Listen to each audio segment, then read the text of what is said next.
What if your country was slowly going bankrupt and almost no one was paying attention? What if the rising cost of your groceries, the shrinking value of your savings, and the political chaos on the news were all symptoms of something much deeper? A hidden pattern that nations have followed for centuries before collapsing. History shows us that countries rarely go broke overnight. It happens slowly, then all at once. And by the time the alarm bells are ringing, it's often too late. But what if you could spot the signs early? Ray Dalio is one of the world's most respected investors. He's the founder of Bridgewater Associates, the largest hedge fund in the world. And he spent decades studying the rise and fall of empires, from the Dutch and British to the American and Chinese. His book, How Countries Go Broke, distills lessons from 500 years of financial history into a simple framework anyone can understand. In this summary, we'll walk you through Dalio's most urgent insights, the ones that matter most right now. If you want to understand how debt, inflation, and political instability shape the world around you, this is the summary you've been waiting for. At the core of Dalio's book is a simple but powerful message. All empires follow a predictable cycle. They rise, they peak, and they decline. And the warning signs are always there. Massive debt, political division, declining productivity, and a loss of trust in institutions. These patterns aren't new. They're repeating, and if we know what to look for, we can prepare for what comes next. Let's start with Dalio's first big insight. Debt cycles are the invisible engines behind almost every major economic collapse. Most people think of debt as the simple number, but Dalio sees it as a dynamic force, one that builds slowly, fuels booms, and eventually explodes. He divides debt cycles into two types, short-term and long-term. Short-term cycles last about 5 to 10 years. These are the typical boom and bust cycles we're used to, like the 2008 financial crisis. But it's the long-term debt cycle, which lasts 50 to 75 years, that's far more dangerous. In the early phase, borrowing helps fuel growth. Governments borrow, businesses expand, and people feel richer. But over time, the debt piles up. Eventually, repayments become unsustainable. Central banks print more money to cover the gaps, and inflation begins to spiral. That's when things start to break. Think of it like using a credit card to pay off another credit card. It works, until it doesn't. Dalio points to examples like Weimar Germany in the 1920s and modern-day Argentina to show how quickly things can unravel. And here's the scary part. Dalio believes we're in the late stage of the long-term debt cycle right now, especially in the United States. If he's right, the next decade could bring major economic shocks. That leads us to the second big idea. Printing money always comes at a cost. When governments spend more than they earn, they often turn to their central banks for help. This means printing more money, also known as quantitative easing. At first, it seems like a miracle fix. Markets go up, unemployment drops, people feel good. But over time, more money chasing the same goods leads to inflation. And once inflation gets out of control, central banks are stuck between a rock and a hard place. If they raise interest rates to cool things down, it can trigger a recession. If they don't, prices keep rising and people lose faith in the currency. Dalio uses the metaphor of an addict to explain this. The economy gets addicted to low interest rates and easy money. When you try to take it away, withdrawal symptoms kick in. But if you keep feeding the addiction, the long-term damage gets worse. That's what happened in the 1970s in the US, when inflation soared into double digits. It took painful rate hikes by the Federal Reserve to bring it under control. Dalio warns that we may be heading into a similar era now, one where inflation, currency devaluation, and rising debt collide in dangerous ways. The third insight is about trust and how it's the glue that holds everything together. Economies aren't just numbers. They run on belief.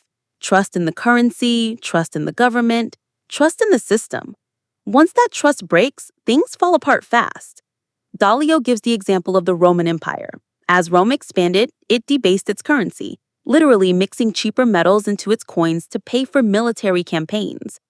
Over time, people stopped trusting the money. Trade slowed, prices soared, and social unrest followed. Eventually, the empire collapsed from within.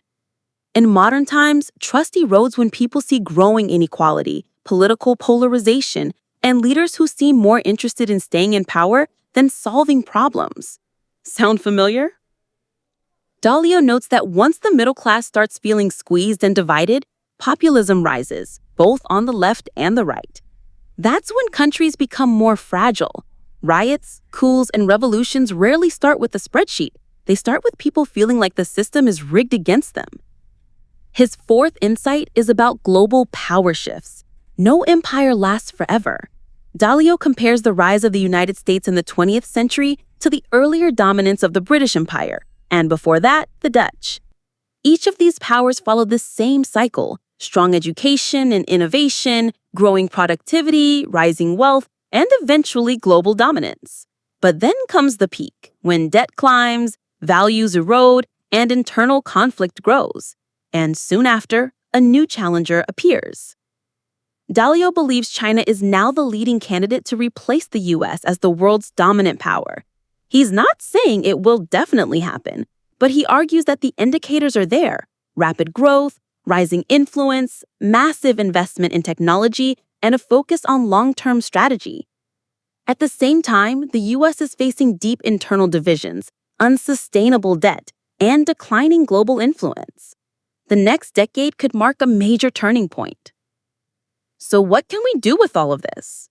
Dalio's fifth key idea is that individuals, not just governments, need to prepare for change. This isn't just a book about countries. It's a wake-up call for citizens, investors, and anyone who wants to navigate the future wisely. Dalio suggests building resilience, financially, emotionally, and strategically. That means diversifying your income, reducing bad debt, investing in education and skills, and understanding macro trends that affect your world. He also advises thinking globally. Don't assume the rules that worked in the past will apply forever. A helpful metaphor here is the ocean. You can't control the tides, but you can learn how to surf. If you ignore the waves, they'll crash into you. But if you understand the patterns, you can ride them. Dalio's message is simple: study the cycles, understand the history, and prepare yourself for the future. To recap, here are the biggest takeaways from How Countries Go Broke. First, debt cycles shape the rise and fall of economies, and long-term debt is the most dangerous. Second, printing money might buy time, but it always brings inflation and instability. Third, trust in institutions is fragile, and once lost, hard to regain. Fourth, power shifts globally in predictable patterns, and we may be living through one now. And finally, individual preparation is key. The world is changing fast, but if you understand these patterns, you can stay ahead of the curve. Dalio's book isn't about fear, it's about awareness. By learning from the past, we can make better decisions in the present. Whether you're worried about your country, your career, or your financial future, this book gives you the tools to think more clearly. It's not about predicting the future perfectly. It's about recognizing the patterns that repeat. If you found this summary helpful, I highly recommend reading the full book, How Countries Go Broke by Ray Dalio. It's packed with charts, case studies, and insights that go deeper than we could cover here. And now I'd love to hear from you. Do you see signs of this cycle in your country? Is debt spiraling? Is trust breaking down? Leave a comment and share your thoughts. And if you want more book summaries like this, focused on big ideas that shape your world, hit the subscribe button, share this video with a friend, and stay tuned for the next one.